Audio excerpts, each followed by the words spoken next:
Hi guys, good afternoon. তো এখন 5টা বাজে আর বৃষ্টি হচ্ছে কন্টিনিউ শুক্রবার 2:30 থেকে। তখন হলদিয়াতে ছিলাম শুক্রবার 2:30 থেকে, এখন মোটামুটি আজ রবিবার 5টা বাজে, দুদিন কন্টিনিউ হচ্ছে। আর এখন যাচ্ছি একটু কাজ আছে, যাচ্ছি আর একটু চা খাবো। যাই হোক, চা আমি খাওয়া ছেড়ে দিয়েছি। দেখতে থাকুন আমাদের কোলাঘাটের অবস্থাটা একবার দেখুন।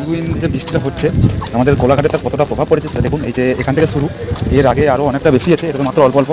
এখন উঁচু দিয়ে যাচ্ছি, এখন নিচে নামছি না, একটু পরে নামবো এখানে নিচটাতে। এখানে একদম নদী হয়ে গেছে, এই যে ছোট্টখাটো নদীটাতে নামছি এখন। এইখানে এতটা জল, দেখি কত দূর যাই।